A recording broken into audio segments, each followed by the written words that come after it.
Welcome, welcome, welcome into the SMITE Minor League. My name is Finch, and I'm happy to have you here with me. We are starting things off in Europe today. We've got some good sets lined up for you, so I hope that you are ready to spend a few hours here with us, because these should all be good. I'm joined on the desk here by Zeros. You might remember this guy from the SPL a couple of times, only been there for years, and a lot of good work that he's been able to do there. You doing all right here, my man? I'm doing good. Yeah. Ready for some SML action. That's right, ready for some SML. Well, at the very least, you should be familiar, I imagine, with Queso, formerly the Poppies. In this first match, they're going up against Exordium. That's a team that's been around, really, it feels like forever, in and around the SPL, in and around like the relegations level and that sort of stuff, so I'm going to pick your brain about them in a little bit later. But first things first, here is the path towards making it to the World Championship. We're in that Phase 2 all the way over there on the left. The important part about that is that it leads up to the placement week. The top two teams from each region in the minor league, 2 from EU, 2 from NA, as well as 2 console teams, will be joined by the bottom 4 teams from the SPL. That happens November 3rd through the 8th, and then the teams that make out of that, only 2 teams will make it onto the World Championship, where they'll join those top 6 teams from the SPL in an 8-team battle happening at the SWC, so I expect that to be pretty hype there, Zeros. Let's go ahead and take a look at the European standings. That way you can see where everyone's hanging out. Simplicity are up there at the tippity top, no surprise, but Flashpoint, Out Cold, Queso, they are all right there behind them. It is so close here in Europe, and I imagine between scrims and ranked and all that stuff, you played against these guys all the time. Yeah. It's been a while now since I've been in Europe. Before I moved to America, right, yeah. I played against these guys all the time. So especially the guys on Queso, like yeah. Julio is a player for me that I like always thought very highly of. Like insane mechanics, like really good soloing. I'm really interested to see what he can do here today. He's been an impact player here for this Queso roster. It's not just the tier, though that is something that you have to be concerned about. There's a lot of picks at his disposal, and this whole Queso roster really have been improving. They're coming off to a tough loss last week. They dropped to Out Cold, a team they needed to beat, and Exordium are off a big win. They gave Flashpoint a loss. It was Exordium's first win, so this should be a pretty big matchup. We'll see where they meet in the middle as the picks and bans are ready. And Zeros, for the most part, I expect this to sort of reflect what we've seen in the SPL. What kind of stuff do you just not want to see making it through here at this point?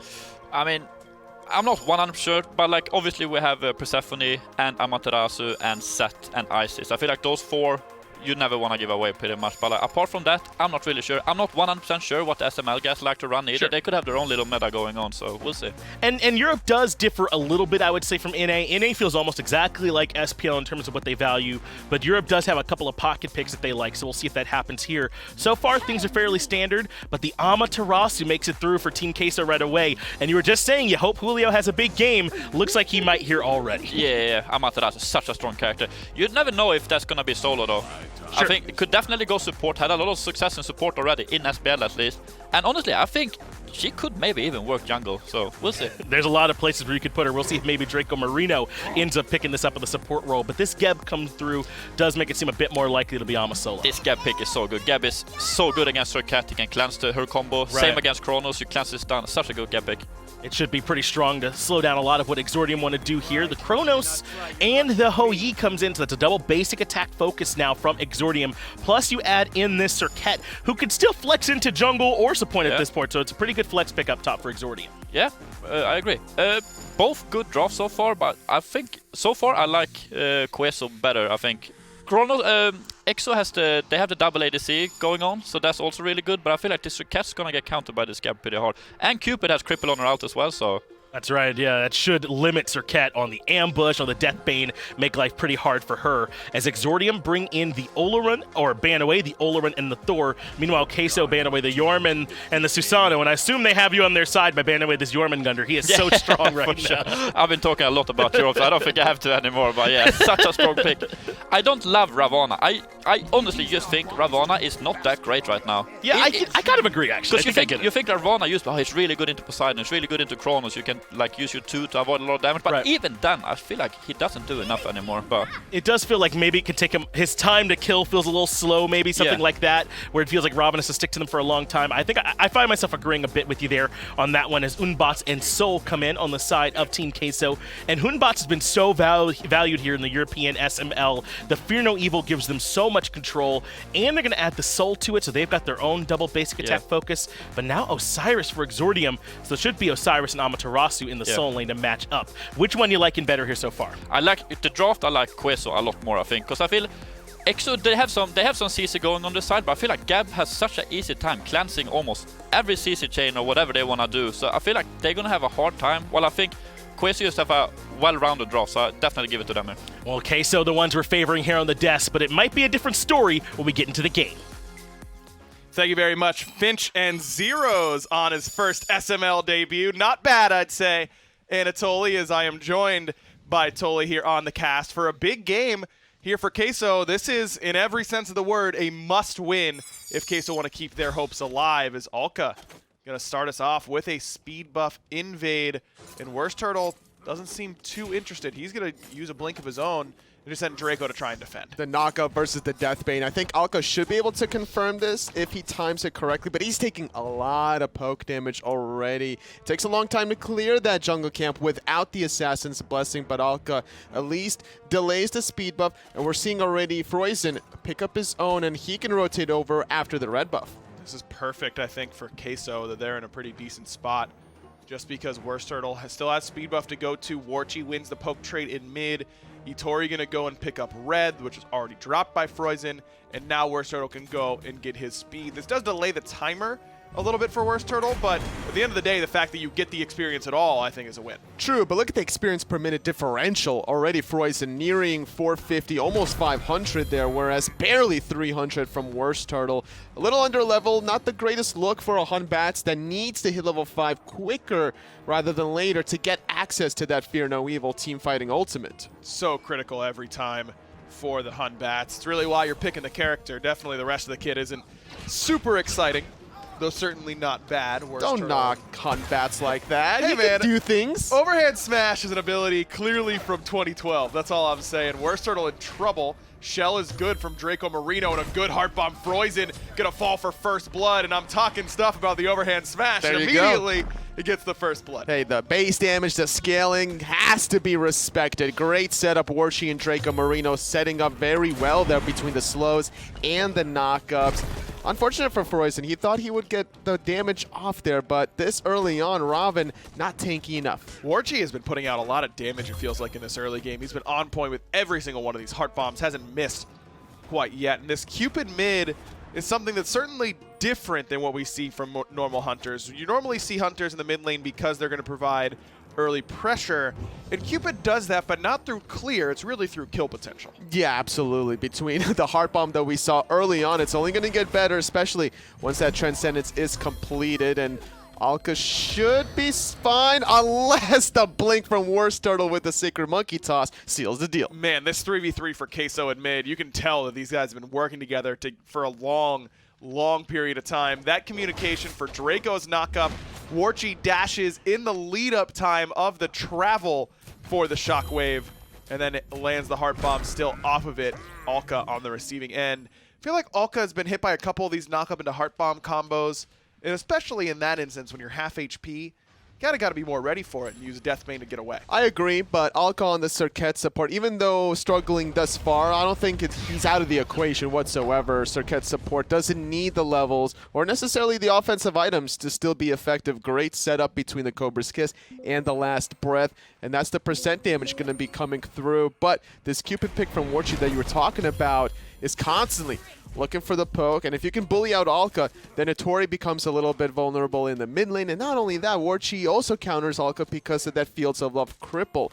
After the Serqet draft, immediate Cupid response. I mean, normally you think of Cupid really giving Serqet problems post level 5, but Warchi has certainly been delivering the pain pre-5, probably hitting 5 off this wave right here. And Dracomarino's start lent him to a much better early game if he can get out of this part. I mean, this is where Alka should be a little bit stronger, has the blink, doesn't have the Oracle Chalice that Dracomarino has. Draco's going to be able to back by full boots, basically, at this rate, and be pretty far ahead in these Guardian's Blessing stacks. 13 rather, more stacks on this Guardian's Blessing. About 2 wave differential, so in a minute's time, Alka should be able to catch up, but that's still going to be a difference of 48 gold per minute. Look at this in the solo lane. Cozy going to get aggressed on. Cozy, CC chain perfect. Is it enough damage? Up downs, because he's a solo laner, and that's what we do in this part of town. To be fair to Cozy, I don't think he's getting down no matter what. No, definitely not there. The somersault was still available for WorstTurttle to dive onto the tower. You hit it, you do damage, you deal slows. And I don't think Cozy had enough Osiris passive stacks during that gank. Cataclysm lands. Froisan CC'd, dead. No chance for him. Warchi finds his second kill. And Queso is just dominating around this mid 3v3. 2-0-1 for both Warchi and WorstTurttle. And then Dracomarino on the clean support 0-0 and 3. This is exactly how you draw it up if you're Team Queso. Risk versus reward. You want to go for the blink as a jungler at level 1 to make the plays, but Froisan without access to beats is just getting punished. The knock up into the Cataclysm was important because sometimes the timing of the overhead kick could negate your Cataclysm, so you might as well use the least valuable form of CC, the one that's going to come up sooner, and then use your more valuable one. After the Cataclysm, Froisan was just dead to rights with all the follow-up. Froisan looking to be a little bit aggressive here. Finds Warchi with some good poke damage. He's going to return it pretty well. Blink in from WorstTurttle is going to force the ult from Froisan. Alka going to blink in to try and support. And just there for a little bit of CC. No relics used by Warchi in that engagement. So stays pretty safe. Ultimate for just a blink on the other side, but WorstTurttle also use the blink, so still okay, I'd say, for Team Queso. WorstTurtle's ultimate should be coming up soon, just now coming off cooldown, avoiding the stun narrowly out of Itori. I think the rotations in the solo lane is going to be a theme for this game as WorstTurtle and Dracomarino try to catch Froisan. Froisan immediately blinks away. No ultimate for him, remember, so that Fear No Evil would have immediately caused problems. Draco does not have blink, so can't initiate off that as Itori loses this trade in the mid lane a little bit because of Warchi's ultimate, but holds on to the beads, and Warchi loses his because of Alka's pressure. That's certainly a win for Exordium.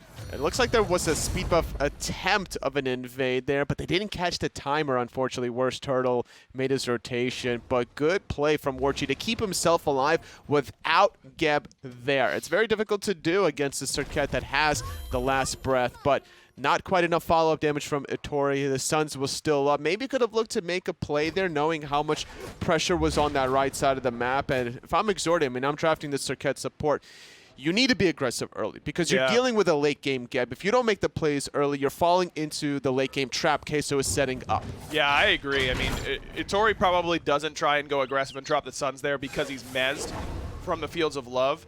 But maybe if you expend the beads, you can get that kill. But then Warchi has such a great opportunity to kill you without your beads that it might not be worth it. I mean, Cupid just puts you in a weird spot as this Ho-Yi pick. And Warchi, I mean, I think Itori deserves some credit there to not use the purification beads on a pretty automatic ultimate that you'll see a lot of people use as Julio just narrowly escaping the pressure from Cozyx. Using that dazzling offensive there, surprised Cozy still holding on to that Lord of the Afterlife, not making that chase. Might have seen the rotation. Yeah, there is a ward right outside that blue buff identified. WorstTurtle was there.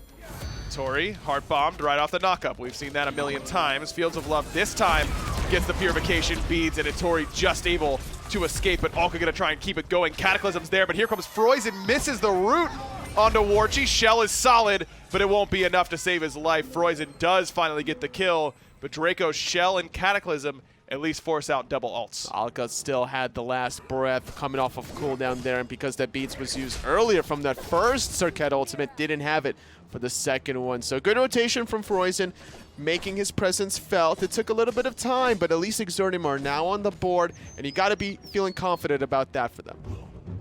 Especially that it's shutting down Warchi, who's been such a nightmare for them to deal with in the early stages of this game. This is the Cupid that is kind of getting a little bit of a resurgence in the mid lane. I mean, if it's all about getting kills in your 3v3, having that giant Fields of Love ultimate seems like a pretty solid way to do it. Hey, if you're playing Chiron in mid, like Ullr mid, Medusa mid, why not Cupid? Plenty of base damage, plenty of scaling, and that's the important thing, is the percent scaling. You're going for the Transcendence Rush, you're getting a lot of physical power afterwards with the rest of the build, and you can honestly almost go whatever you want. Like Fail Not is an option here to see from what Warchi does. The Fields of Love is easy to apply, and the follow-up damage is certainly there.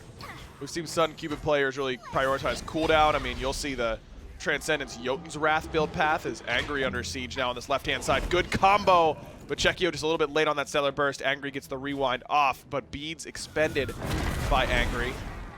Warchi and the rest of the boys looking for a red buff invade. Alka jumping in, Froisan with the blink, beads and shield there to assist, but Warchi's still in trouble. Fields of Love dropped, and Froisan can't get the ultimate off, doesn't have it in time. Draco's auto gets the job done as Alka falls to WorstTurttle in the mid-Harpy camp.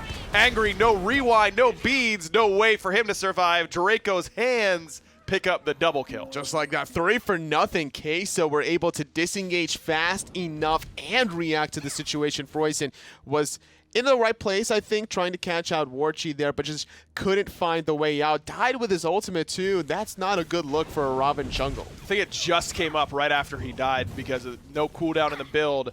Had just a second or two left on it. Certainly was positioned like he had the ultimate. Yeah. But might have come as a surprise to him that he didn't have it ready. And that needs to be calculated. In a huge team fight around the Gold Fury, to not have Mystic Rush planned for your escape or to seal the deal on Warchi's Cupid, it's ill-advised. So just wait that extra 3 seconds. Once you force out the dash from the Cupid from Alka's Cobra's Kiss, you have a little bit of a window to play with. Blink wasn't available, I think, from Froisan right away, so you might as well use that time to just walk to them. Itori in trouble in the mid lane. Look at Dracomarino, level 10 after that double kill. His net worth, 4th overall in the entire game. He individually is up a ton on Alka, rather. This is a great time to fight around the gap. 1,200 gold to be exact. Already stacking the Gauntlet of Thebes. Still working on it is going to be Alka, so that's going to be a huge difference, and this is why Queso do want to force this objective. The team fights have been going their way. I don't know about putting Warchi in the worst spot. He's 3 levels down to Chekio. Feels like Chekio should be the one. On the pass back and forth, you kind of want to put the Soul in the more dangerous position, right? I agree, yeah. You have some self-sustain on the Soul. You can easily just kind of kite the Gold Fury back and forth, but I think Exordium would not have let that go for free either way. So going to be a reset, just kind of flirting with danger was Queso, and they're in a position to do so with this lead. Transcendence done for Warchi as well, while Itori's still sitting on that charged Morningstar. I mean, this is a big power spike moment, and I think Queso identifies it as they go right back towards this Gold Fury. Alka with a good path. Finds Julio with the Cobra's Kiss, but not exactly who he wanted. Fear no evil off the mark from WorstTurttle, and that might be enough to immediately reset this fight, but Alka's not going to let them blink. Last breath onto Warchi. Cozy with an ultimate as well. Chekio's Purification Beads now on cooldown. As Exordium forces Queso back, but they've got a good amount of sustain. I don't think they're going to let this Gold Fury go. I can't believe Warchi got out there. He didn't have beats during the last breath, and there was just not enough follow-up from Exordium. Itori still has the Suns. Looking like Froisan didn't want to make that Mystic Rush dive either. But despite WorstTurttle using that Fear No Evil, that should have been screaming engage out of Exordium. And the idea from WorstTurtle to use that ultimate was once the Deathbane was down, it takes a little bit of time to use ambush and then jump, and you could definitely disrupt it with the Fear No Evil. But I think he placed the totem a little bit too far away from himself, has a little bit of a travel time. If you placed it right at his feet, you disrupt the ambush, you might have found the kill onto Alka. But at the end of the day, just 2 ultimates for 2 ultimates.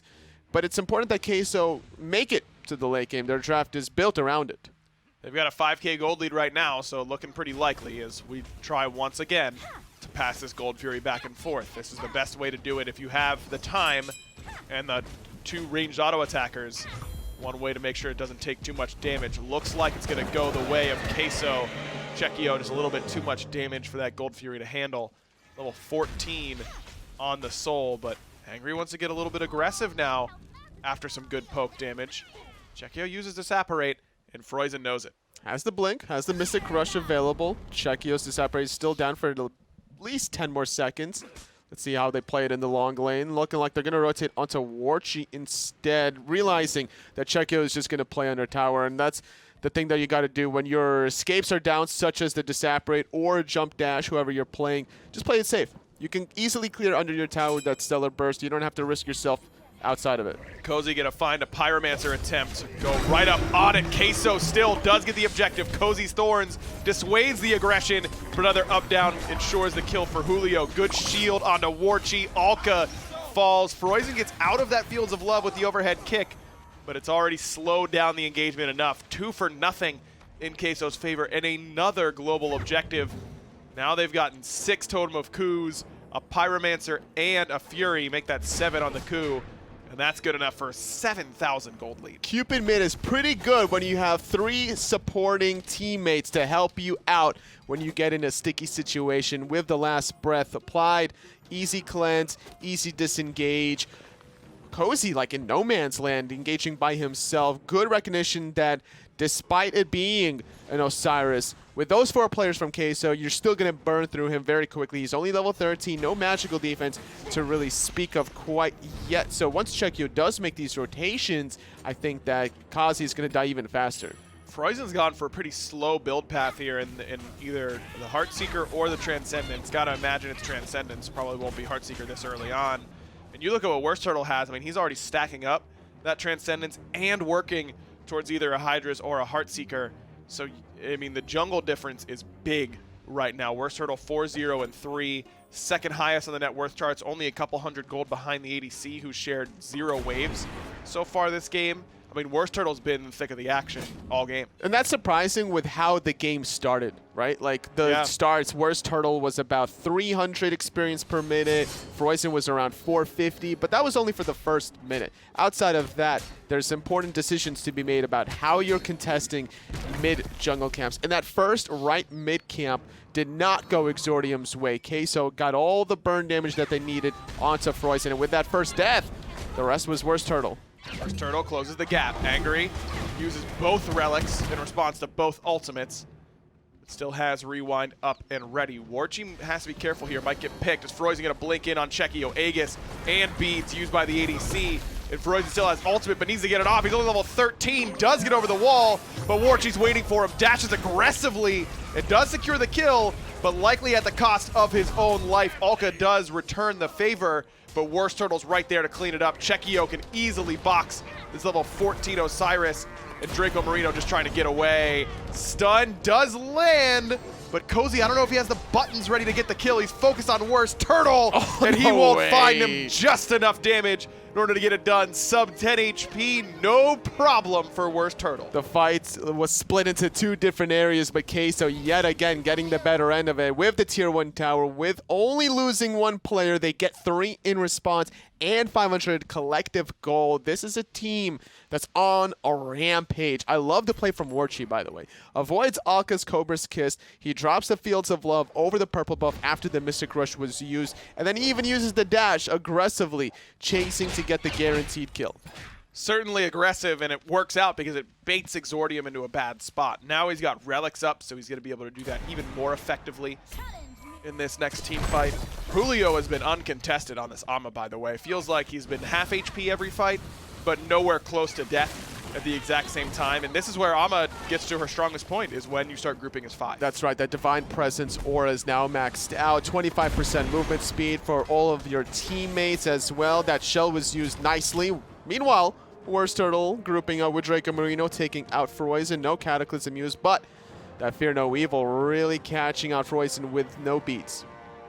And Froisan's down a full Hydra's Lament right now. I mean, there is a big item gap in the jungle. 3 level difference as well. WorstTurtle's really had his way with this game. 13-2 for his team's favor. And now the gold lead nearing 10K. Fury's up in 5 seconds. That might be that 10K mark. Angry's local, but I don't think he's going to want to walk in and try and contest this. No relics for the Chronos. Yeah, this is not going to be the place to be if you're angry. And this gold fear goes down rather 5 seconds flat. Exordium just can't make anything happen. WorstTurtle actually defends his own sentry ward there. And this is so important that Exordium need to find a way to get back into this game, right? They are not mathematically plausible of making it towards the placements, but they can easily still play spoiler. The same way they did last week when they defeated Flashpoint. That was their very first set victory.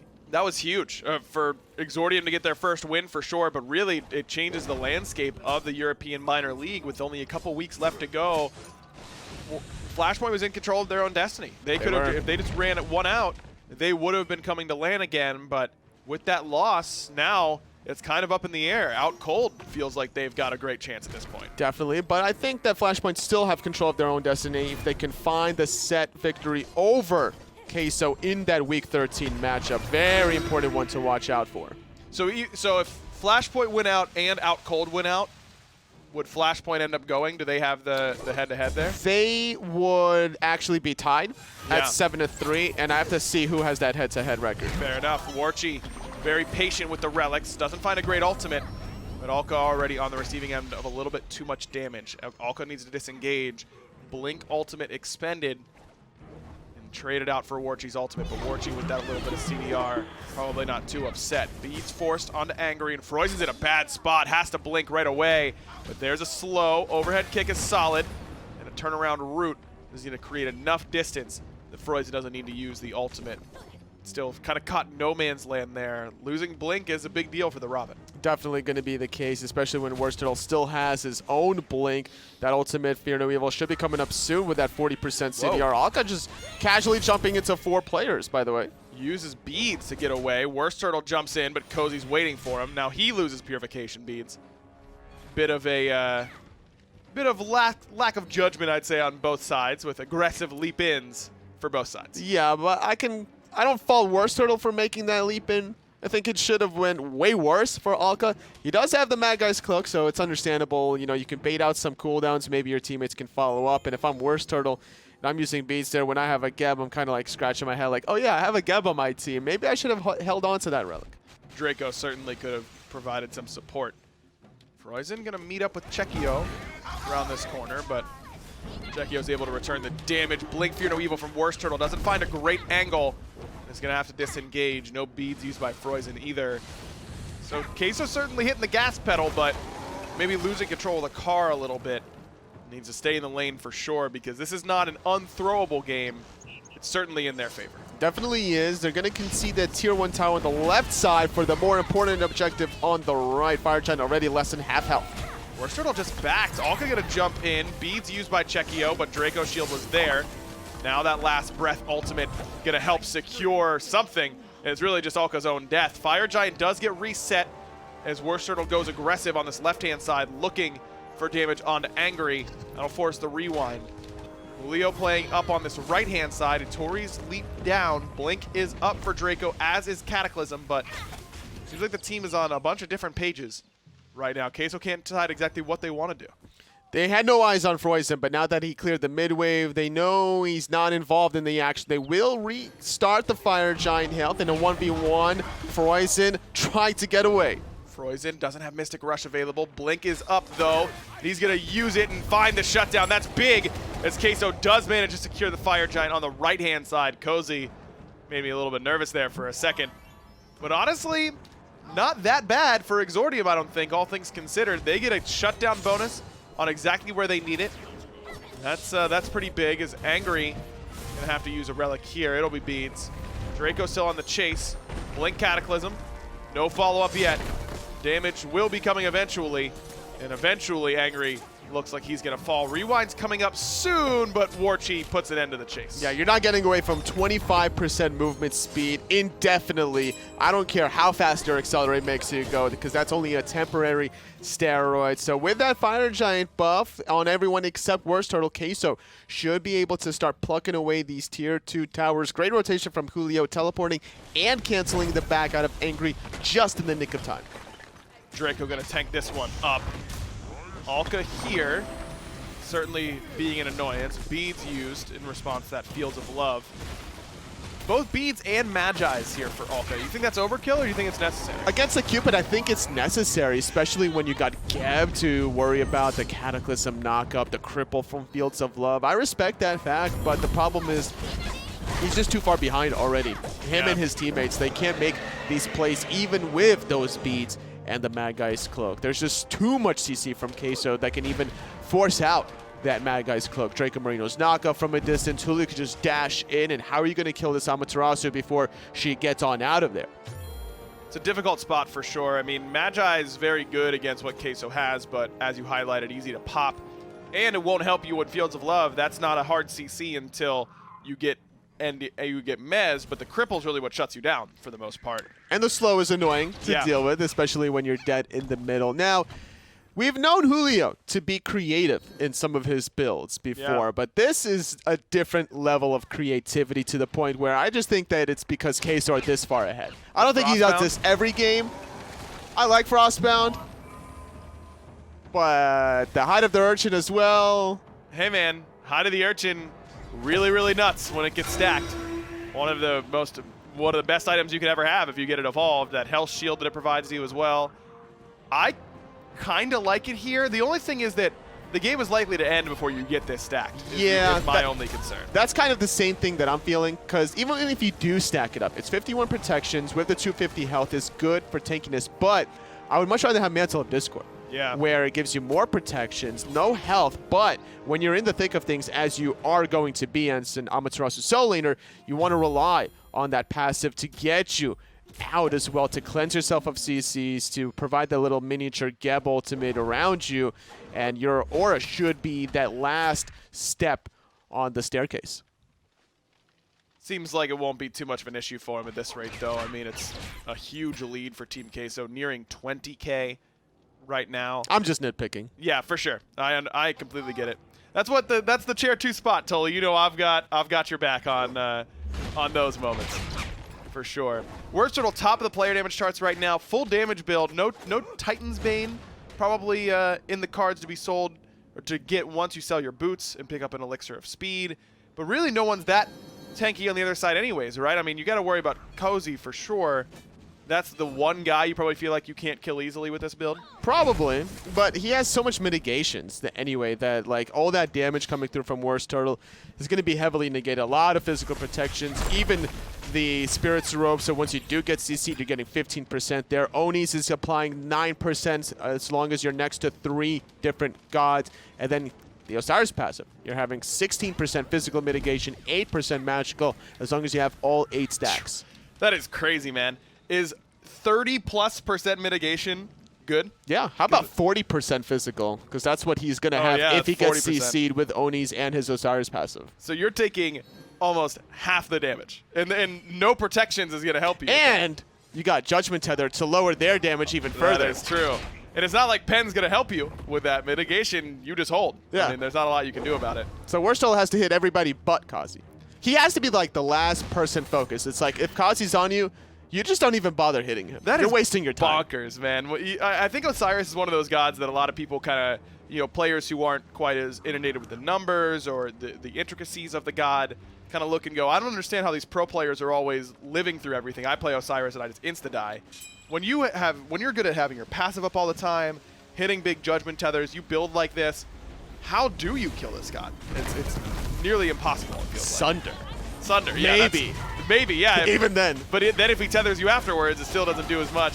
Fire Giant does go down easily for Team Queso. Exordium, I think, makes the correct assessment that defending the Fire Giant at this point is a fool's errand. Instead, it's time to try and D up on these Phoenixes. WorstTurtle's in a great spot where he can split push out a lane and take these Phoenixes in just a couple auto attacks. Hydras as well will proc and deal extra damage to the towers. Yeah, who needs hunters when you got WorstTurtle's build, honestly? I kind of agree with you, but it's Queso with double hunters. Warchi and Shekio should burn these Phoenixes like a hot knife through butter.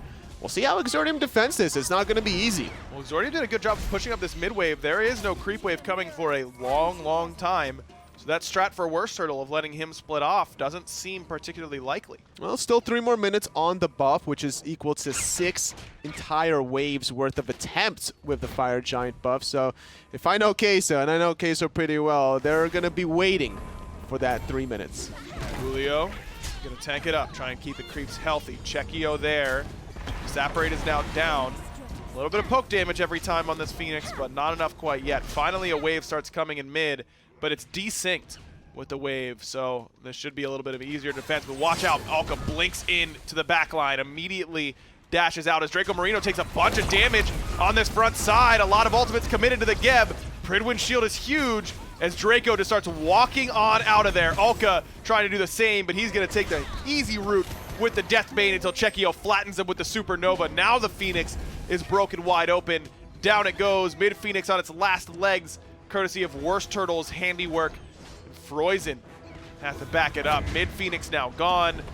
looks like left side is going to be next. Yeah, they needed to try to force that fight, but they didn't have Froisan. He was kind of preoccupied in the 1v1. He had to use the Mystic Rush just to disengage from WorstTurttle. That still holds on to that Fear No Evil. And honestly, if I'm Queso, I'm surprised they didn't even go for that left side Phoenix, knowing that Fear No Evil was up. But without the relics, without the other ultimates from Queso, they are super safe. And now Oni Fury being completed, so that's going to be 2 Brute Minion wave coming through every single lane with that Oni buff. That's perfect, I think, for Queso. I mean, without Draco there, I can understand not going for that left side Phoenix. Exordium got great poke damage onto the Geb, but just not enough actual damage to get through, and it's because of the way that Exordium has been forced to build. I mean, another Magi's picked up by Itori. If Itori has a little bit more power in that spot, he probably kills Draco. I definitely agree with you there. The ultimate was pretty good from Itori to at least zone, but the problem was the way Queso disengaged outside of their Phoenix. Alka couldn't really make anything happen, but now they could make something happen on Chekio. Chekio in a bit of trouble. Draco again on the receiving end. Cataclysm doesn't land because that Magi's was still giving CC immunity to Alka. Angry gets rewind off, but he's not going to like where it puts him. Right behind Chekio, but Froisan going to try and help him out. Mystic Rush forces the Aegis, but now Froisan has to back it up. Fear No Evil, perfect from WorstTurttle to bring him right back in. Froisan falls. Cozy finds an excellent ultimate, but it's too little too late even with all that mitigation. Team Queso going to be able to waltz it up the left lane and take game 1. An impressive performance from Queso, 20-3 in 31 minutes worth of play. They are just now 1 game away from getting closer towards a high-res expo. That's right, must win for Team Queso after their loss last week to Out Cold Gaming. Cannot afford to lose here to Exordium if they want to keep their chances alive. And they get the job done here very, very well in game number 1. WorstTurtle on that hunt Batz. But it really did start not just with WorstTurtle, but with Warchi in the mid lane and Dracomarino. The mid 3v3 was much, much stronger. Yeah, Froisan starting with a blink. He was just knocked up and dead instantly. Warchi's damage on the Cupid was good, but WorstTurtle's was even better with his presence everywhere. Like, even ganking the soul lane onto Kazi was an important way to shut down the Osiris, allow the Amaterasu the presence she needs to impact in the mid game. It's going to be a lot of fun to see if Queso can do it again here in game number 2. We'll find out soon enough. Let's throw it to John Finch and Zeros on the desk.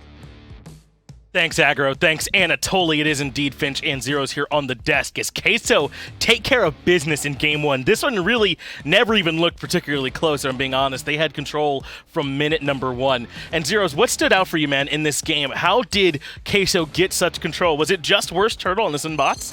Yeah, I mean, as I said earlier, I thought the draw from Exo was kind of weird, but like as soon as Queso starts winning the early game, with that, their late game was just so much better. As I said, the Gab just prevents anything the Exordium wanted to do, right? So I don't know. As soon as they start losing early game, like it was just, I don't feel Queso could lose from that point. So. And you're right. I mean, normally when you take a Geb, or you can lose some pressure in that 3v3 matchup, and you're kind of hoping you can tread water for a bit. But that wasn't the case at all. WorstTurtle and Warchi were active from minute 1 here this time. And I don't know about this Raven pick. It felt like Froisan struggled a bit in this one. There was that gank in right lane to Cozyx where he ulted in place, like up down, and he ends up dying there as well. Just a couple of curious things in the early game that I think really hurt this team. Yeah, the up down from Osiris. I think even if he tries to get away, he's probably dead anyway. Sure. Like, sometimes you gotta respect the up down. But yeah, as I said, like after they start losing the early game, I just don't see them coming back in this game. That's I think going into next game,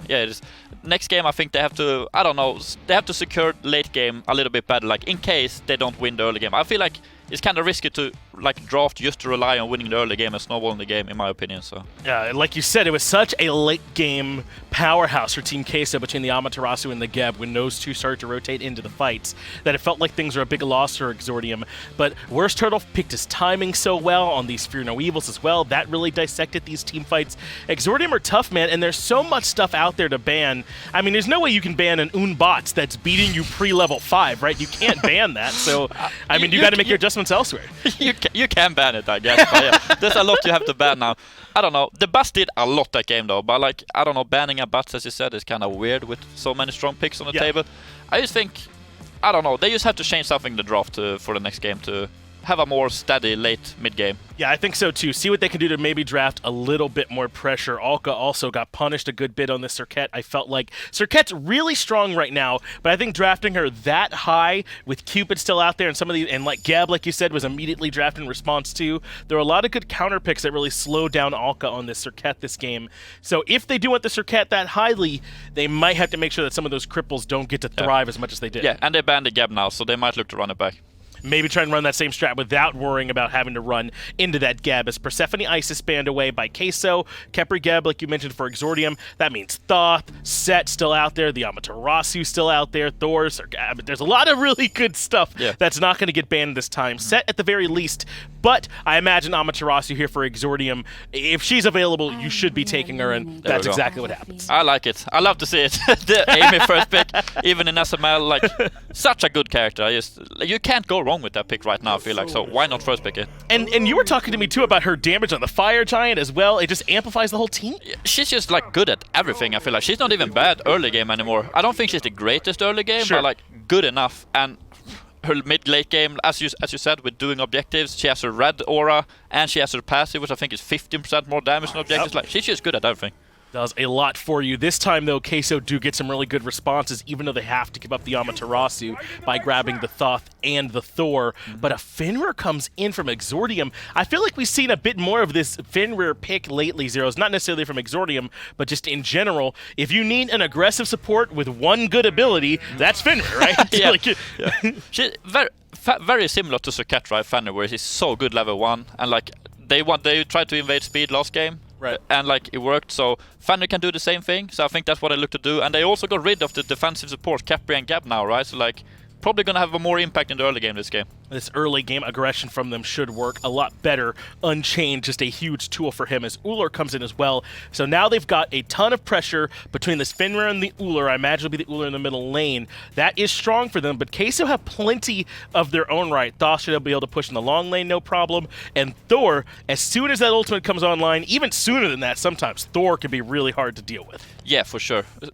I think it's the same again, where Exo dropped a lot for the early game here, and Team Queso has like, they have good early game, but like more like they get really strong in the mid game, right? Like team fighting, right? Yeah. I think that's where they're strongest. I feel like Dai's kind of weird here, like really weak early game. I feel like with Amaterasu, Fenrir and Ullr, I think they should have gone even more early game. Sol is good early game though, but I think this Dai, I don't love it, but we'll see.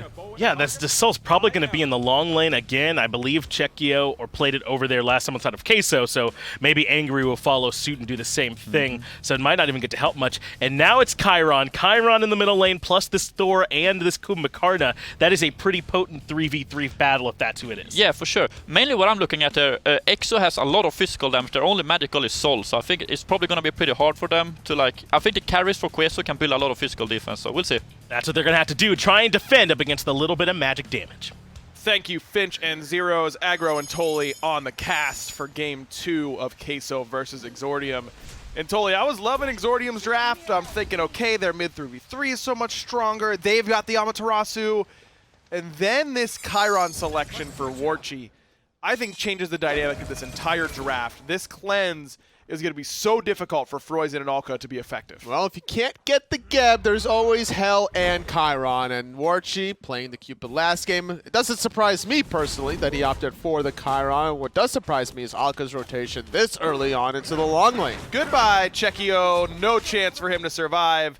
The Polar Bear Mike strat, the level 1 Sunder Brutalize combo for Alka guarantees first blood for Exordium, but they're not going to get as much as they would like off of this. WorstTurttle started on red and is actually going to pick it up this time around. No speed for him quite yet, and Queso invades on the enemy red buff. So both reds go the way of Team Queso despite the first blood for Exordium. And it's even upgraded from Alka Sunder. I love this play, and the fact that he went Brutalized instead of the Unchained, a little surprising to me, but I think it's one of those mentalities that's like, well, if I miss my Brutalize, I'm still hitting a minion. Right. And I'll still probably get at least 2 to 3 hits off of it, whereas if I miss an Unchained, I'm losing so much value.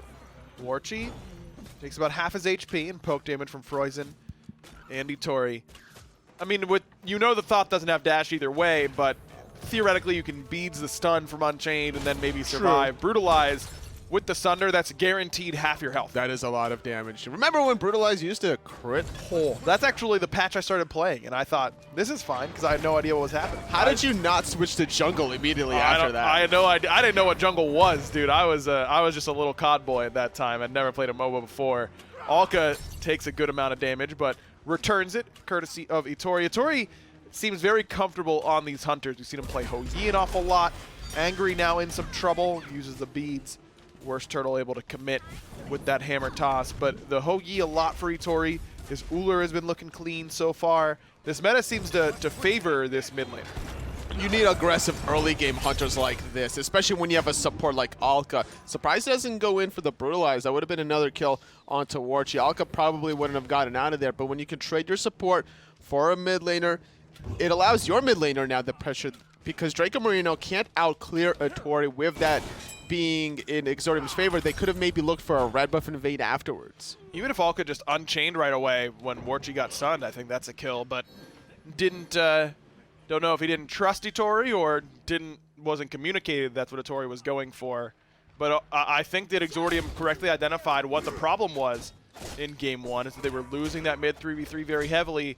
I love the Chiron pick against Exordium, but it's not going to have the same level of pressure as an Ullr. Chekio basically saying, like, I see exactly where you are with that little global emote, but now rotation from WorstTurttle baits out the Unchained. It is a 7-second cooldown after getting it hit. Chekio's dead to that. Sunder, yeah. That's the stun, Sunder, brutalize. Chekio doesn't have an option to get away from that. You just can't get hit by Unchained. He didn't respect that potential damage. He held on to the Purification Bees. Alka has the Unchained up again because when you hit it with the stacks as well, you're just resetting the cooldown by half. Very easy to look for the disengage afterwards. Definitely feels like Queso not providing this Fenrir a whole lot of respect right now, and Alka appropriately punishing. Certainly didn't do as well in the Serqet in the early game. Got punished by that mid 3v3. And I don't think it's a coincidence that we're seeing Alka in mid a little bit less. Warchi's low, and Froisan showing up is enough to send him running. I mean, that mid 3v3 was a problem for Exordium in game one. Alka spends some time in the long lane this time around and ends up picking up a kill and an assist early on. I don't think that's a coincidence. And Chiron's more of a team fighting god, whereas not much of a 3-on-3 poke early game kind of god. You need to rely on your teammates to set you up. But WorstTurttle trying to set up with Dracomarino. Itori still holding on to those beats. No harm, no foul. Looking for more pressure now with Kazi potentially even make this rotation. Froisan knows that Warchi just used training exercise and Draco has no ultimate. That could have been a guaranteed kill if Froisan's accurate with that powwow. That's the unintuitive thing I think about playing Chiron mid, especially when you're picking it for that cleanse, is you gotta be using it to clear, but I can't always be using it to clear because then Froisan's gonna be able to get pulls and Alka will be able to get some pulls. In fact, I'm kind of curious, is Warchi, does he have 2 points in training exercise or 2 points in masterful shot? I think that going up to 2 or 3 points in training exercise is probably correct, and then leveling the masterful shot, just because you need to have this one up for the as cleanse, often as you can. Yeah. Especially against a dodgy pull, that's going to be really annoying to deal with. Maybe even the Fenrir Ragnarok. Those are two important ultimates. You need to find a way to kind of separate yourself away from Kazi's rotation with the dazzling offensive is going to be one to be felt. So yeah, you don't want to use your cleanser as the damage dealer. I agree with you there. Panda Cat was the last one, I think, to play this Chiron in the mid lane as Final Judgment steals away the purple buff. That's a good use of that ultimate by Chekio, and we saw him put just a couple points in training exercise and then max masterful shot. I liked that idea a lot. Wonder if Warchi was watching, because I think that's a good idea to emulate. As Exordium off to a good lead, about 1,000 gold, just under 6 minutes in. Certainly not backbreaking if you're Team Queso, but a noticeable lead for Exordium at this point. Especially considering it's only 6 minutes. There needs to be ways Exordium plan out their future assaults, and I think that's going to come once Alka hits level 5. The Ragnarok should be able to start really abusing Dracomarino, especially if Froisan's there to capitalize after the cleanse from Warchi. Now Alka is level 5, so that's certainly a possibility. This is where you can really punish the opposition with this heavy CC. Look at the vision, though. Queso, they know exactly that Exordium is playing around this red buff, around the purple buff, looking for stragglers on the left side. There it is, training exercise ready. Alka already back in that regular form, and Dracomarino doesn't have to worry about it at all. That's got to be, I mean, Alka maybe thought it was down at that point, but Itori's job in the mid lane in that spot is to communicate whether he has that up, right? That is true, but on top of that, even if it is up, just allow Froisan to follow up. You get the cleanse from the Ragnarok. Okay, well now Pal Out is going to be super effective. Dracomarino, as a level 5 Kumbhakarna with only Traveler Shoes, is not super tanky. That could have been a kill. Was sitting at level 5, so could have epic uppercutted the ultimate to negate it. That's true. But you got to make him make it and make the play, right? Gonna certainly understand your point. WorstTurtle's found himself a lead again in this jungle and wins the poke trade heavily. I'd say no, Froisan doesn't feel too dissuaded. Now going to go back in. Good damage. That dot damage certainly accounting for a little bit more than I accounted for. Now look at Warchi. 2 out of 3 do land. Masterful shot there as well. That damage connects. The slow is there. 1,000 cuts doesn't get him out of range. WorstTurtle finds the stun and is going to be able to escape. Alka just couldn't quite close the gap. Unfortunate there. The Anvil of Dawn just connects on the tip there. Itori going to cancel the back out of Warchi, sitting at level 8 as opposed to the level 7 from Warchi. That has this tier 2 Morningstar, not really finishing off Transcendence, but not really finishing off the boots either, considering he had to back a couple times. He's trying to find his footing a little bit. This that ultimate from Warchi was impressive, man. I don't know if Froisan was still in range of Dracomarino so we could see, or if that was just blind with Draco's kind of leading him, being his seeing eye dog and saying, hey, okay, shoot a little bit ahead of me. He's, 5 feet ahead of me, but either way, Warchi connecting on 2 out of 3. They needed that damage, otherwise Froisan probably gets away. That's very true. And then he even had to stutter step a little bit. He was going to go down in towards the right mid camps, and because Warchi's shots was going down that area of the map, he had to cut back towards the Pyromancer. That small 1 second, maybe even 1.5 second stutter step allowed the catch-up from Dracomarino. Powwow was used. It slows his movement even further. Once he applied the stun, that's when he cancels the Powwow, and because of that little duration of the ultimate cast, WorstTurtle had plenty of time to aim his Anvil of Dawn. Warchi finishes off the Transcendence early. No boots finish for him quite yet. Good damage from WorstTurtle on that hammer. A little bit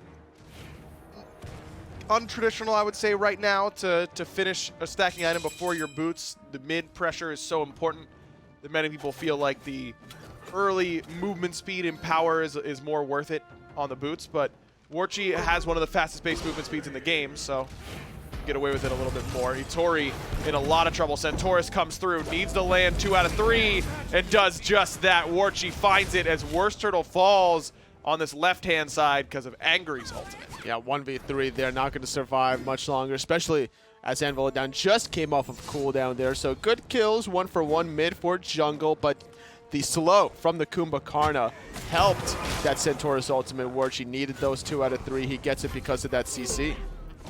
Good dodge of that Mesmerize, and now Dracomarino going to get pulled back in. Warchi not close enough to help out. Draco will get pulled. Warchi will get killed. Cozy finds that with an easy, dazzling offensive. Draco trying to close the distance to Chekio, and that shell might be enough. No Alka over the top with that Unchained, but then gets awoken by Chekio. Draco down. Cozy does find it, but WorstTurtle back in the sky. Alka's Ragnarok doesn't get him away. Cozy rooted, hammer toss solid. WorstTurtle finds a double kill.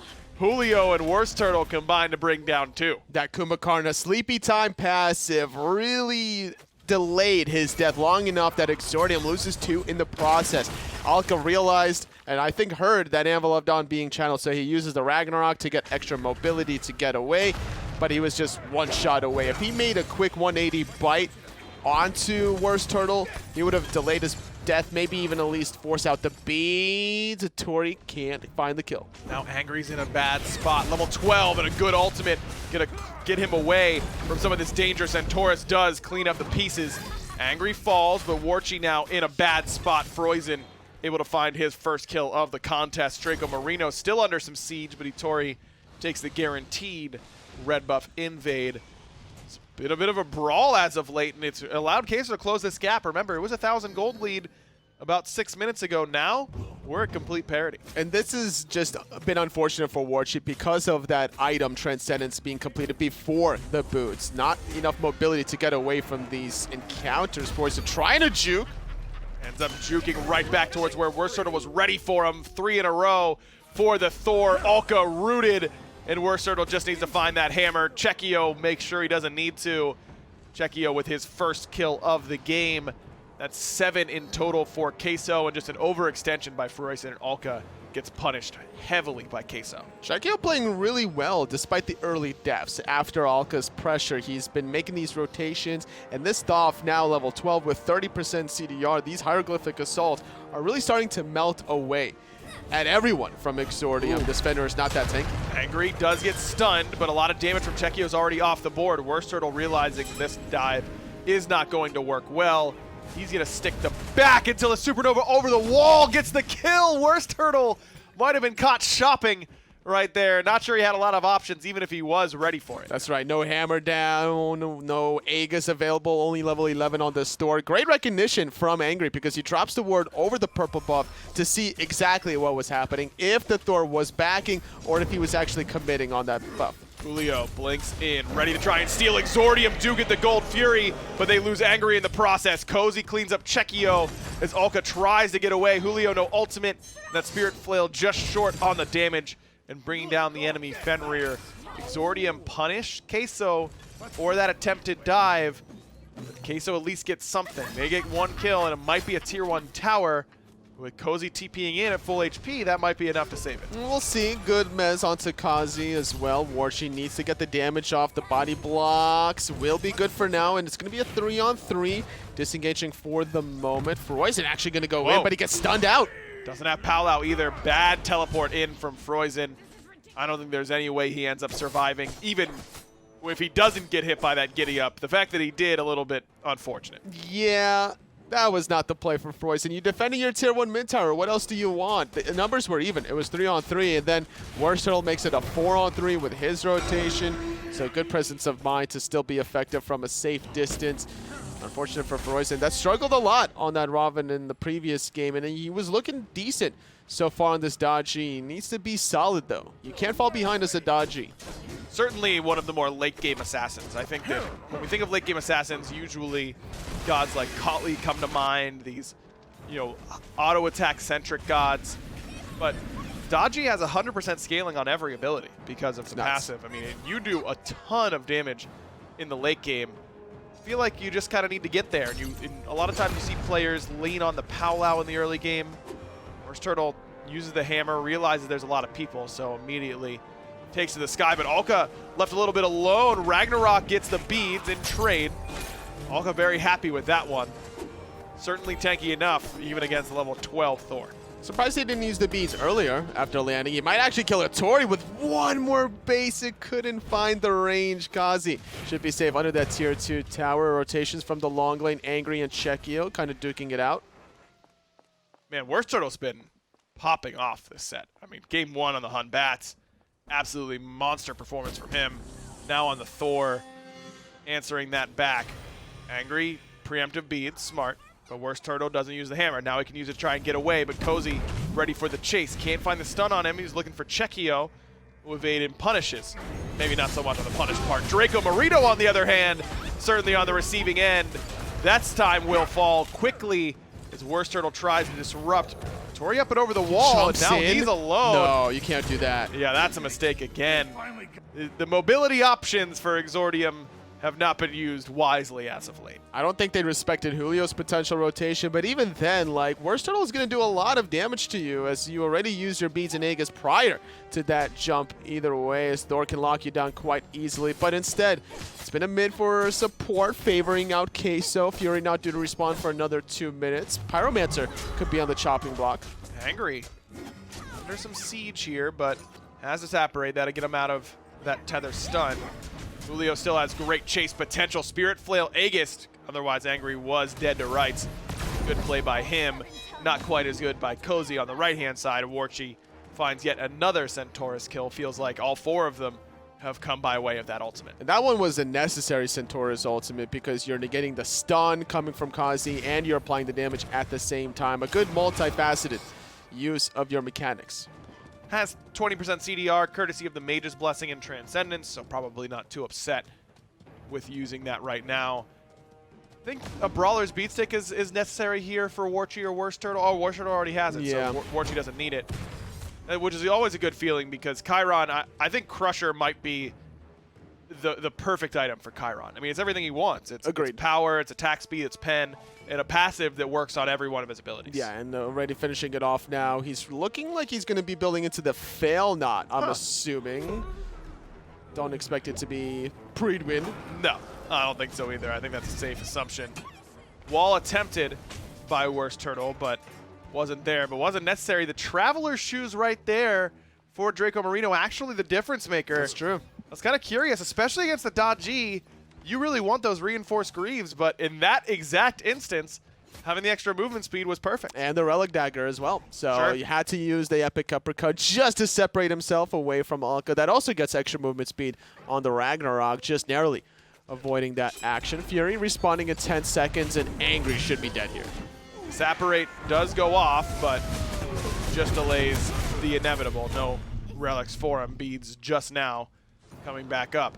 WorstTurtle seeing if he can find anybody and finds Cozy, but only with his eyes, not with the hammer.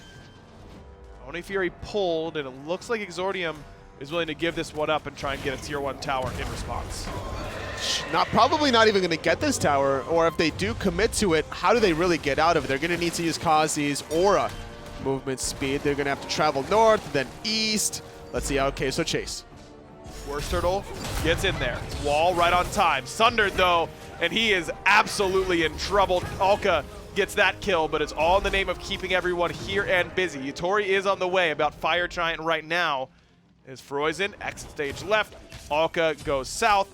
Chekio, unfortunately for Froisan, was there and waiting for him.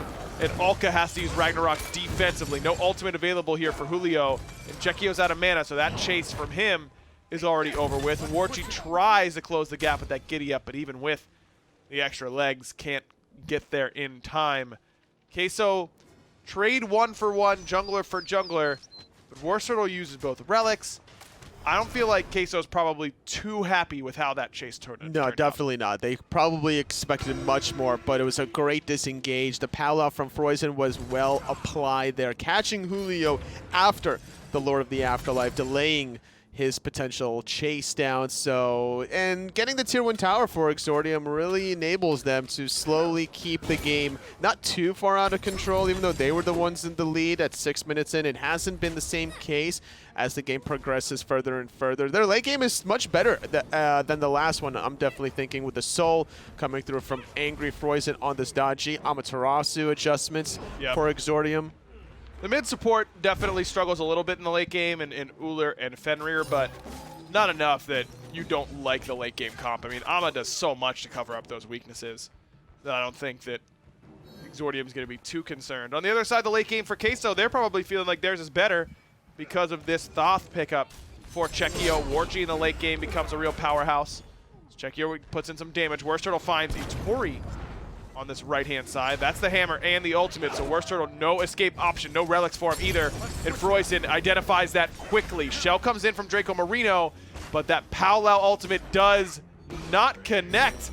And no, it does. He had Magi. Yes, he had the Magi. And I think he also intercepted the Ragnarok at the same time. Wow. I believe so. Great use of that item. Itori survives as well with using both of his relics. I don't know if Queso can get a tier 2 tower. It's just going to be a little bit of a reset.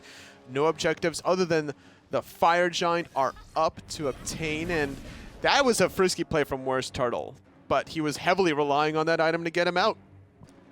Ends up paying off for him, but I agree, man. That Magi is risky.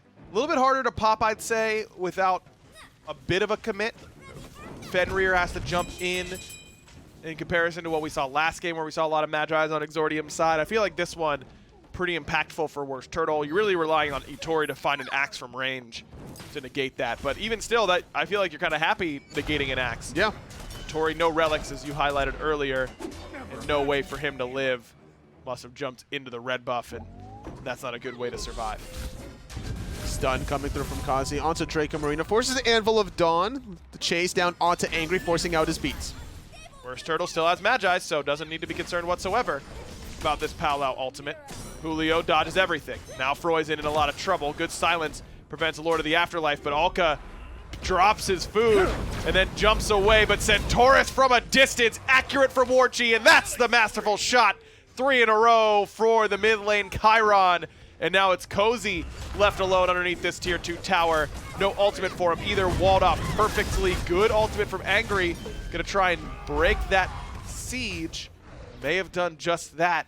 Tier 2 tower is still about half HP. Yeah, without Chekio being there, having to back, I think he was a little bit low, needed to reset. You don't have that siege damage, but they have the pick potential there, killing out Alka and Itori. Surprised they don't go for this Fire Giant, honestly, but playing it safe, despite forcing out a lot of ultimates too. Angry's Supernova keeps the tier 2 tower alive. It was Julio that was on the pincer flank maneuver, but has to use the Lord of the Afterlife to disengage.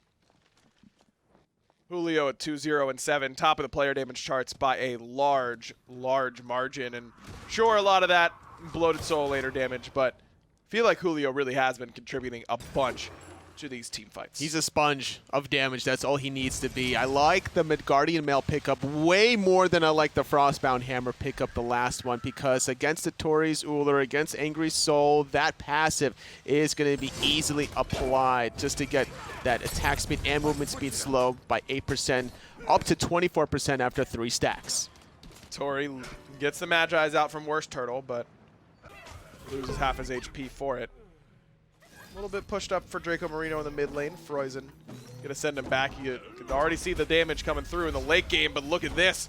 Chekio puts Froisan down to half HP. Warchi gets pulled in, late beads from him, and he's been repositioned already. Has to use the Aegis, but I don't think he'll even get the ultimate off. He will not. Cozy gets the kill.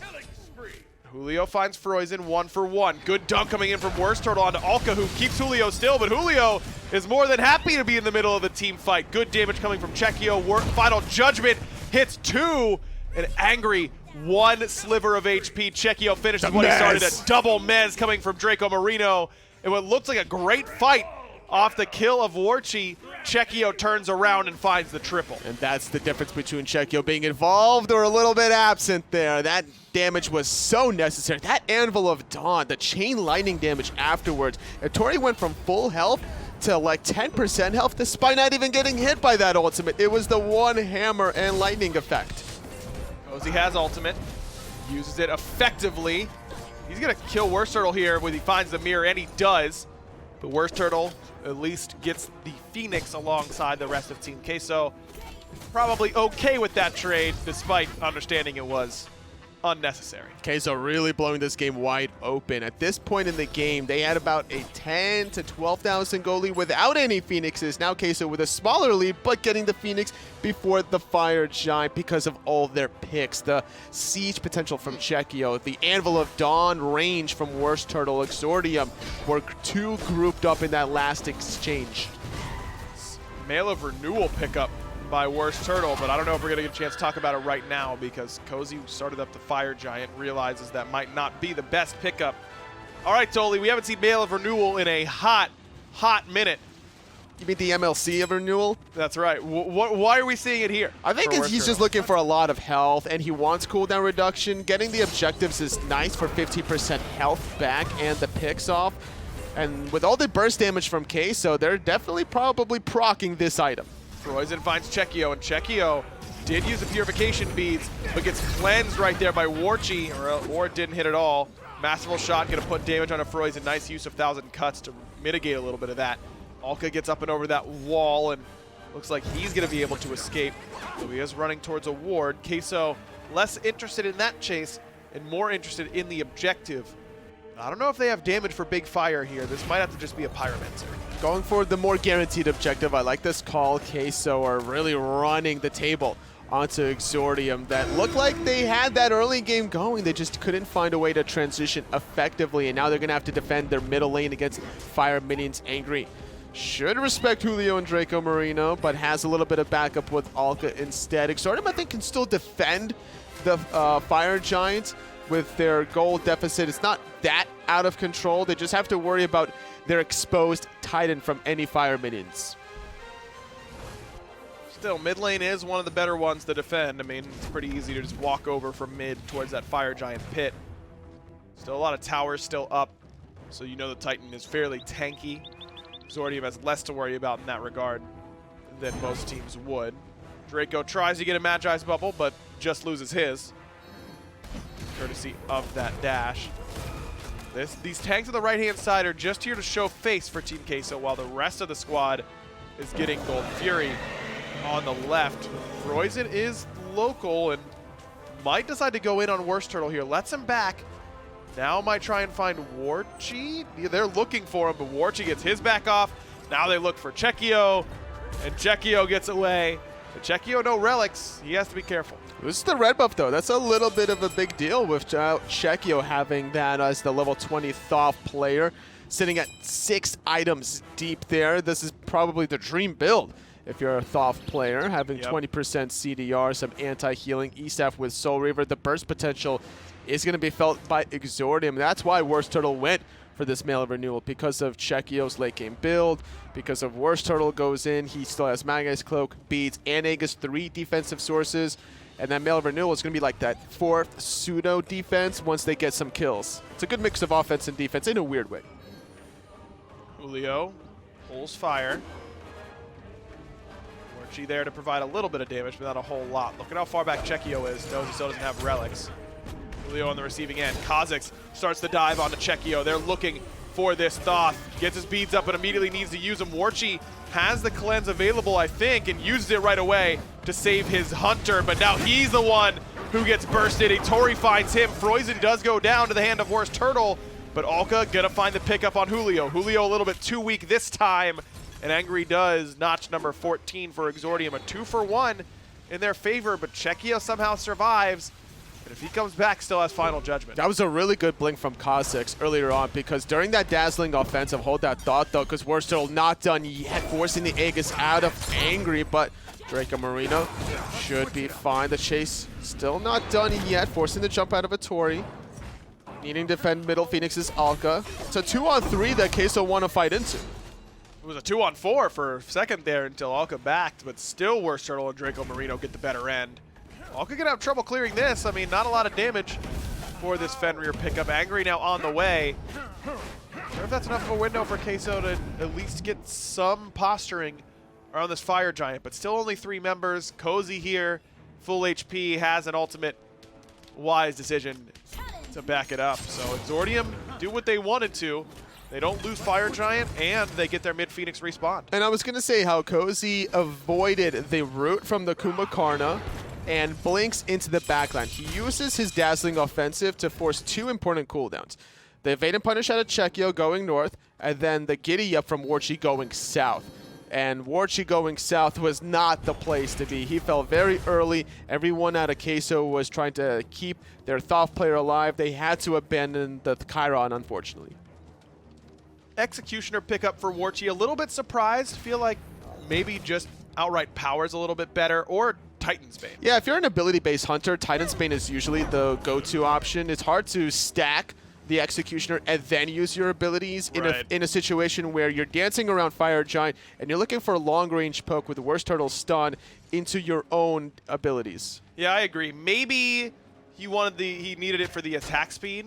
It doesn't have any other attack speed items besides the Crusher and the Fail Knot, but I agree. I think the Titan's Bane a little bit better in that spot. Draco, Blink, Mez gets a bunch of beads there. You got both carries actually at the same time, but look at the carries on Queso. Warchi uses both relics, but Chekio is now the focus.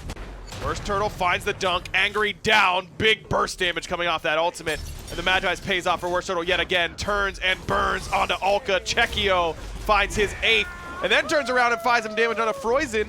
Froisan has an option, but doesn't find the pull right away. Chekio's beads up and ready. Final judgment sends Froisan packing 7 now for Chekio. The route is perfect as well. Can Chekio miss?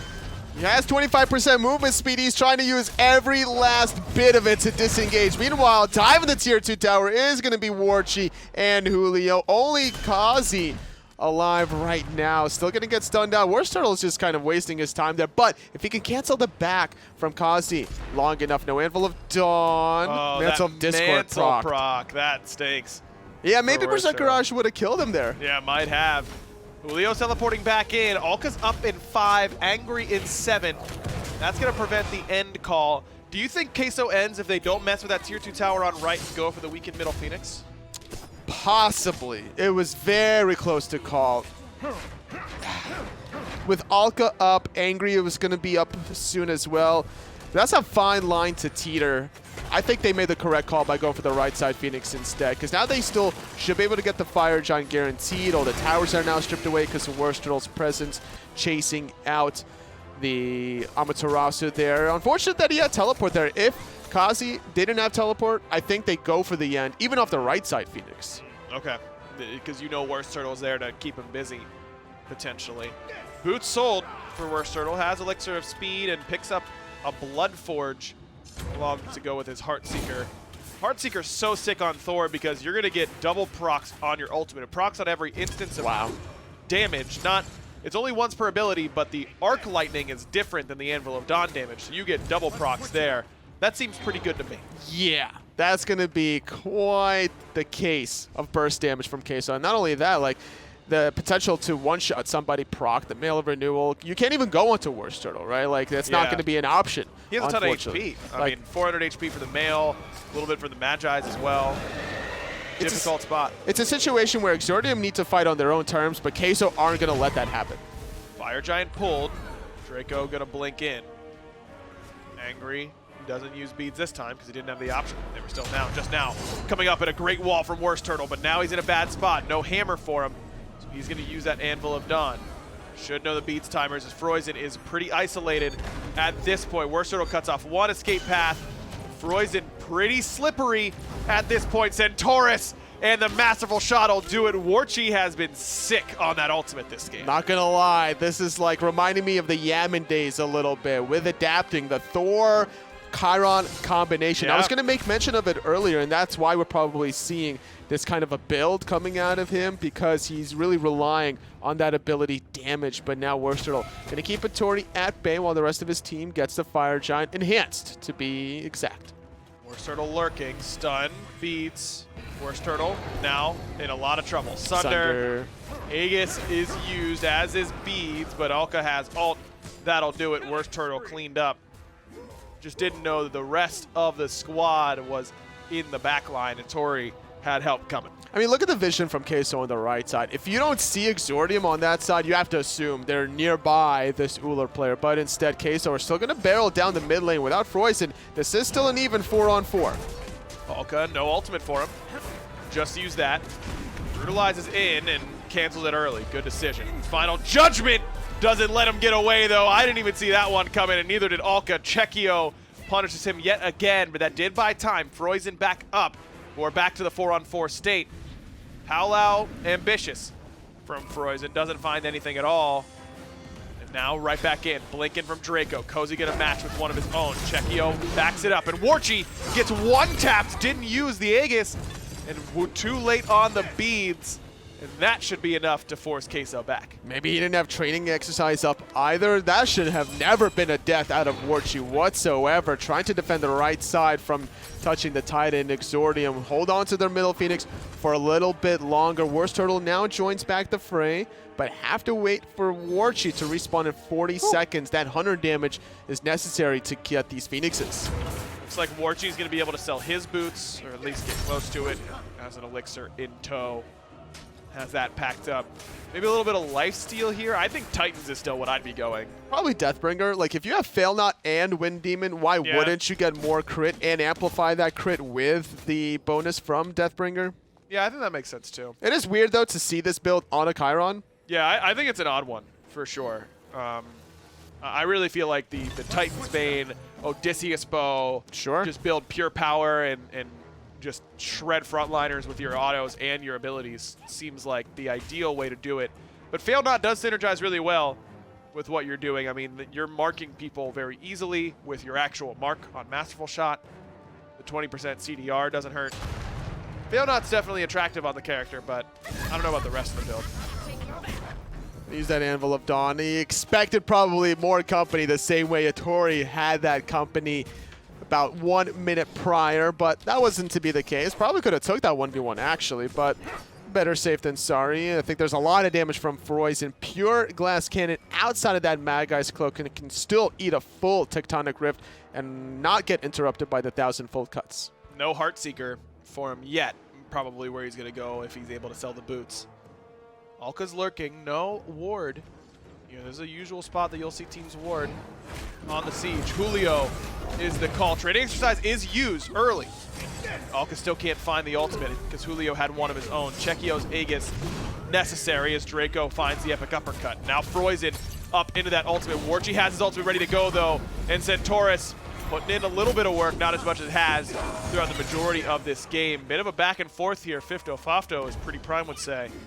Right side Phoenix is already weakened, about half HP. This one looks good. Final Judgment doesn't find a home and really wasn't close. Now the Phoenix backed up on again. Warchi falls to Alka's brutalized. Julio down, the sliver of HP. The shell saves his life, but Froisan's still going aggressive. Chekio puts a little bit of distance between himself and the enemy jungler, and WorstTurttle cleans it up. Bloodforge shield necessary and still can't withstand the damage from the Ullr and Soul combination. Exordium surging forward. Julio stunned, angry, damage right there. And he's gonna find his 6th, putting him in the positive end of this 6-5 and 6 KD. A very early ultimate from Chekio trying to kill Kazi. You hit that, you probably get the Phoenix. You probably end the game off of it. You miss it, the rest of the fight goes Exordium's way. They feel much more comfortable without all that siege damage. And that was a very discombobulated fight on both ends, right? Like great engage out of Dracomarino zoning the backline, but then WorstTurttle uses his ultimate very late. It looked like he was about to dive the backline onto Alka, but he makes the correct call going onto Froisan instead. But losing 3 members when those 3 members had Fire Giant for Queso is uncharacteristic for the way they've been playing in game number 1. They ended that game number 1, by the way, with a 25,000 gold lead. Not a very common thing to see in SMITE game. Very big lead for them in game 1, and they had one here in game 2. They've had 2 Phoenixes down, though, at 2 separate times. Gold lead 11,000, and that is relevant to making sure that you can sell your boots, get your 6th items, start working towards 3 K-pots, but not as relevant as their lead was in game 1. In fact, Warchi still unable to finish off his 6. Just now finishes with chin size. I don't know, Totally. This build's pretty all over the place. It is exactly like you mentioned, all over the place. I thought for sure, like I would have been happier seeing Aussie instead of chin size, some life steal, some attack speed, penetration on top of it to help your abilities, but instead going for the chin size. It just doesn't feel like the right fluid hunter build. It does a lot of things well, but nothing perfect. Like a jack of all trades, right. Master of some, or like good at some, master of none. Yeah, I don't know. Something like that. Alka picks up Julio. Fire Giant's down to about half HP. WorstTurttle going to use that Anvil of Dawn in the enemy face yet again. Don't feel like he's got a great landing target. He doesn't. Immediately going to back it up. Kazi blinks in. Chekio has relics, uses beads, and Froisan going to immediately get on the gas pedal. Uses Aegis there as well, but no pulls. No, Julio does get ripped in by that last piece. Final Judgment charged, but not fired. Good damage coming from Warchi. Centaurus will back up Exordium. Another seesaw back and forth fight between Exordium and Queso. They have the pressure now to start this Fire Giant, but they didn't have the health pools, unfortunately, so they're going to have to hard reset that one. And without many relics now from Queso's side, well, it's actually only on Chekio. I think that's going to be the target. But he's the most important one, yeah. That's the true. guy you got to kill. Probably okay with the outcome of that one. Both your carries still have relics for Exordium as well. Fire Giant down to half. Blink in. Draco gets beads from 1. That's Itori. Still gets the ultimate off, but he's going to fall not long afterwards. Look at the space Cozy is providing right now. Finally gets CC'd and killed. Chekio finds his 9th, so frontliner for frontliner. I feel like Queso's probably okay with this trade. Cozy's been a real nightmare. Definitely was there. I like the epic uppercut onto Itori, but because Kazi was keeping Chekio busy, there was no follow-up. Alka, with not much health, even less mana, has to disengage. Queso might... Oh, can't get all the archers under that Phoenix to chip it away. The way the mini Nagro works is if they're in the tower, it will attack the tower unless there's God aggro. Alka the one to back. Froisan thought about it, but decided to stick around. Now he's going to find WorstTurttle in that mid lane. WorstTurtle is dead to that dot, I do believe. One more tick. No, Unlucky. just can't quite find it. That's not having your 6th item done for Froisan. That's true. If that's a, or selling your boots for your 6th item, I should say. If that's a Heartseeker there instead of boots, he's got WorstTurtle dead for sure. Absolutely agree with you there. So counting his lucky stars is WorstTurtle on this instance. Also having some defense and health on Sold the the Bad mail. Guy's Cloak. Picked up the Titan's Bane. Probably going to be trying to dunk Cozy and Alka then, is what that pickup tells me. Maybe realizing that the health wasn't helping him enough. I mean, if you're Gonna looking try and for go the one shot. if you're looking for the chip damage also, it's not a bad thing. Sure. Go for the hammer from a safe distance, and with all the Mad Guy's Cloak, it makes it harder to accomplish. Angry having Mad Guy's Cloak, Alka with Mad Guy's Cloak, Froisan with the Mad Guy's Cloak. 3 out of 5. That guy's pretty good. Even a turns out. Itori. Pretty good item, it turns out. Getting CC immunity for free every 70 seconds is not bad. Plus some protections and health at the same time. Plus, it's only 2,100 gold. Queso can easily proc it though, right? Like Dracomarino can go in, use that Mighty Yawn, and there goes your Mad Guy's Cloak for 70 seconds shorter. Usually you have to invest the blink to get in there, which puts you a little bit out of position. As long as you can belly bump your way into safety afterwards, no harm, no foul for Draco. This is where the poke damage has got to come in for Queso, really on Chekio more than anything else, but these blinks have really caused him problems. He's trying to step up and use those hieroglyphic assaults, but then just getting blinked on every single fight. Well, if you can That's hit got one a of problem. them, they're in combat. Yeah, that's true. Got to be prioritizing those blinkers. It's Froisan and Cozy. Again, it's Exordium. Starting the Fire Giant. Alka takes about half HP, jumps in, whiffs. Brutalized to get away. Fire Giant now down to about a third. Angry and Itori not focusing on it, though. WorstTurtle ended up going up because Froisan found him on that back line. Alka low and forced to jump away as Julio gets in there. And Angry, the Disapparate Trail is what gets WorstTurtle killed. Big shield coming from Alka. Shouts to full runes as Warchi's in the middle of no man's land. Ultimate off, he gets it. He's going to revive. And it's a matter of what he can get done after the fact. A little bit of HP for him, and he is going to escape towards the solo lane. Chekio dashes in. Cozy still has blink. Froisan wants it. Trickster Spirit in. Aegis used by Chekio. But dead. now Froisan is dead. Another bad decision on that Trickster Spirit. I mean, I don't think that was a lack of information. Draco and Julio were holding hands with Chekio that whole fight. Yeah, that was a 1v3. I don't know if he knew Chekio had the Aegis, but once that relic was used, Chekio was totally fine. And you could just see the despair in Froisan's eyes. He sees the Aegis, he's like, 180, nopes on out of there, but you're not going to get away from a Kumbhakarna with that much CC. Warchi on back harpies. Itori wants it. But there he's standing on a sentry ward, so. It's so funny Warchi to see does. how well Froisan started that fight by flanking WorstTurtle to how poorly he ended it by going in 1v3. Yeah, that's a good point. I mean, he really did start that fight off really well. And then makes one bad decision. That's what's so hard about MOBAs and really anything at a really high level. You know, a bunch of really good decisions in a row don't usually match up to one bad one. You have to make a ton of really good decisions to outweigh it. It just hasn't been the case so far for Froisan. 1 in 10 for him. Now it's Queso starting up the objective. Warchi, no relics, so he's got to be the one who's careful now. Cozy takes a bunch of damage from that build from Warchi, certainly working here. Wall was solid from WorstTurtle, but the chase is on. Here comes Centaurus, and Angry just gets crushed by it. 11 in a row now for Chekio. Warchi ends up getting dropped by Alka, but not in the way he wanted. Final Judgment comes through, doesn't hit who they wanted to, but Alka will fall. Warchi with his 9th, nearing double digits for him. 2 kills, a minute plus for both on the respawn timer, and Queso backs right away. They want to be at full HP for this fight. Yeah, I don't know if they needed to back necessarily. They could have went for Fire Giant, then back, get healthy, then go for the Phoenix Sieges. Now, if they're going to back and then end off of it, that would make sense. But the respawn timers aren't that long where Exordium won't be up and ready for them, so playing it super safe. They're respecting the damage from Froisan. Kazi still has blink, so he can get in there with the dazzling offensive. And this is how you close out games, right? Like, you have to make these safe calls, but Exordium already full build. It's not like they're getting any stronger, so there's no rush for Queso to make this play. That's right. I mean, only, what? Actually, 3 sets of boots on the other side for Exordium. A little bit surprising. That Gold Fury is probably pretty big for them then at this rate. Froisan really needs to replace the boots at this point.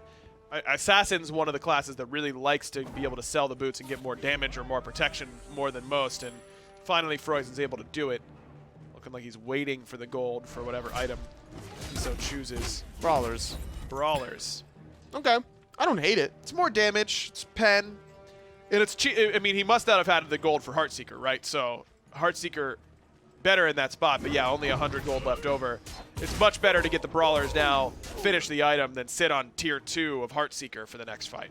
Heartseeker's what, 2,900? 2,900, yeah. Versus the 24, 25 from Brawlers? Yeah, I think it's 20, I want to say 2,350 for Brawlers. Yeah, he must not have had the gold. So. Penetration will help, though, so that's never a bad thing. And it's better than boots, for sure. The healing from Queso, sure, Warchi has the passive. It's impactful right now because of Enhanced Fire. Can we look at the healing done? I'm just kind of curious. Wow, he's got 3K. It's not that much. It's not reliable healing. No, it isn't, and that's over the course of a 47-minute game. So it seems like a big number, but I agree, it's not as big as it looks. This has been incremental over the course of the entire team fight, or the entire game. WorstTurttle and Froisan exchanged blows in the mid lane. It did cost Froisan his blink. WorstTurttle held on to everything. Froisan now going back to base, whereas WorstTurttle just relying on that sustain from the Fire Giant. Brawlers getting a little bit of value for Froisan in that engagement. Poke on to Alka, solid. Chekio 3 for 3. That means Hieroglyphic Assault ready to go right away. Cozy on the receiving end of that mess. WorstTurttle committing towards that mid Phoenix, but now might have to disengage. He does. Julio, on the other hand, might not get the option. Cozy able to finish him off. That training exercise wasn't there that time for Julio. He gets picked up and put down. Alka does what Fenrir support does. Gets a kill onto a frontliner. And both junglers were preoccupied in the middle, so not winning that 4-on-4, unfortunately, for Queso. The frontline presence from Julio just got absolutely obliterated. Somebody needs to keep Cozy at bay. And he got in there without using Blink, by the way. I think he just straight up dashes in, he uses that ultimate. Everyone from Queso had to disengage. The beads were used by Chekio. The follow-up coming through. Alka, you could just feel the presence from this late game Fenrir despite not having any offensive items. No Lodo's mask for him, so he's still doing some relevant damage. Finds a stun, now looks for Dracomarino, but gets walled off. Gonna put him down, not by his choice. Trading exercise was solid that time. Cozy on the back line alongside Froisan. Chekio down, finally! They get the shutdown. WorstTurttle does return fire, though, and takes out the enemy jungler. Itori puts out some damage, as does Warchi. With the kill onto Froisan, we back it up once again. Nearly 50 minutes into this game, 56 kills on the board, 10 more for Queso. This game is anybody's right now. Yeah, with Exordium sieging the way they did, that's a good confidence booster for them because it was Queso that has the enhanced Fire Giant still for another 35 seconds, by the way. So no Phoenixes down as Exordium defended it, but Queso are needing to defend their tier 2 tower. Unsuccessfully in doing so. The wall a little bit off the mark there. I think if that connects, the delay of the DPS is good enough to maybe chase down some of these kills as Froisan reconsidering that Brawler speed stick earlier. Now goes for the Mantle of Discord instead. I like this pickup now as well. He realizes once he goes in, he needs more than just the Mad Guy's Cloak to get out. Sure, I'm fine with this as well. I think this works pretty well with the kit. Heartseeker is certainly attractive on dodgy. You're proccing it on every ability, but if you feel like you're not going to survive getting those abilities off, then Mantle's your best option. So 3K power pot picked up by WorstTurttle, who was sold again. It was a Mail of Renewal, then it was a Titan's Bane, and now it's a Hide of the Nemean Lion. Try and save him or return some damage coming from Froisan, Itori, and Angry. You know what it was? After he landed from the Anvil of Dawn, killing Froisan, he got hit by a couple of Itori shots, and I think he realizes, after looking at his build, that this is a pretty offensive build. Let's go for some reflect damage, and we're not really seeing that same style from Julio. He's actually going to hinder the Hide in the Me line if he gets hit by the Midgardian Mail off the attack speed. 3K pot for Itori as well. Both WorstTurttle and Itori going damage. No fear in these men for sure. Fire Giant about to respawn on the way down. from the sky right now. Queso kind of gives up positioning a little bit. 3 members backing. They're leaving Julio and Dracomarino alone, but that's a bit of a scary prospect right now because Alka has done his job in this late game, finding targets somehow through all these Magi's cloaks, all the CC immunity, all the training exercises. Fenrir support has still worked for Alka this game. It's the Sunder, man. I'm telling you, PBM is onto something with this relic, and it's been working out. The early kills onto Chekio prevented him from getting too big on a Thoth that normally does get left unchecked up in the sky. Oh, big dunk coming from WorstTurttle. Angry has to use the Aegis right away, but he's not even going to get a whole lot of damage off. Julio finishes what WorstTurtle starts. That 3K pot paying dividends early in its lifetime. Queso now with a 5-on-4.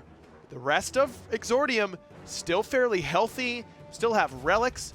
Queso again, stick the back right away. They've got time. They don't have to rush this pick, but I feel like maybe a little bit too much patience. Honestly, I think in a 5-on-4 with Angry dead at 70, 75 seconds at that time, you get FG, right?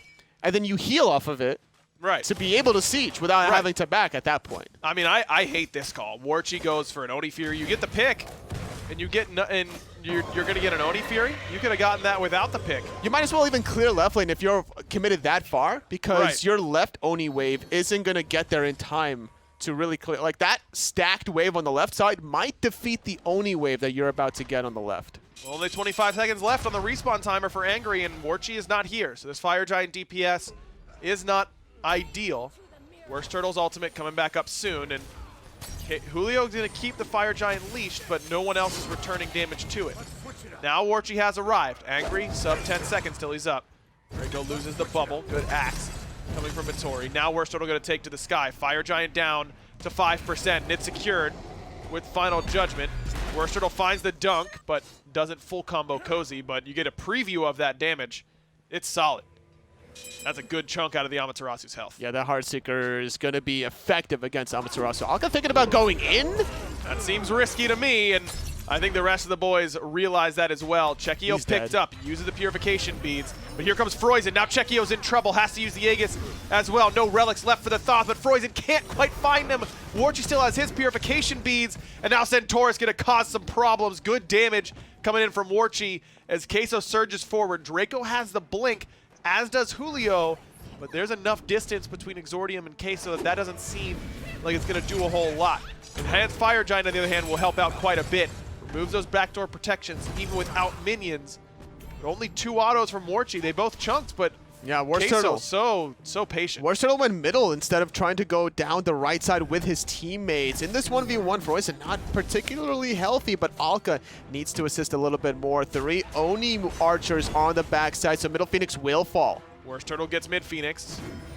Looks like they could be looking for a Titan push right away on the 5-on-5. Draco gets picked up and brought towards the fountain, but not close enough. Final Judgment hits 3 from Chekio, and that's going to let Julio get in there. Down in the passive goes Dracomarino. Julio trying to body block some shots, but he can't do it. Itori gets the kill. Now Chekio, no relics, in a lot of trouble. Good damage coming from Alka, but can he finish the kill? Chekio somehow manages to sneak away. Big dunk coming from WorstTurtle, and Queso's chances it lands, still alive. Takes them 54 minutes, but they find the victory. The fastest 55 minutes of my life here, Agra, as Queso does go up 2-0 over Exordium, an important set victory, putting them at 5-4 in the standings. But man, that felt tough sledding. I mean, Exordium's on the up and up. Remember, they just beat Flashpoint, the #2 seed going into that game, and now they force Queso to the brink. But if I'm Queso, I can't feel really good about my chances. I need help in order to get there. We just squeaked out a win against Exordium. It was down and dirty. I think they need to figure out some of their late game Fire Giant calls, because when you're a 5-on-4, 70 seconds dead for Angry, you should be going straight to Fire Giant. Use that healing. It's not as if they were in the red. Sure, Dracomarino was at 50% health, but that was a doable objective. Completely agree with you. 2-12 for Froisan on the other side for Exordium. Not an ideal performance. Put out good player damage, but a couple of powwows where if he finds one of these players that doesn't have beads, it's a small window, man. So many Magi's, beads, and training exercise. You have to make the most of your opportunities, and I just don't feel like Froisan was able to do it. Yeah, I definitely agree with you. The way he was able to flank that one time up against WorstTurttle was really solid. He didn't go for the Heartseeker. Maybe if he went there, he would have found more kills. If you can at least get 2 players dead, force out some relics, your jungler life becomes a little more valuable. Queso does what needed to be done. They find the victory over Exordium. Got another EU set coming up. Stay tuned here at the SMITE Minor League.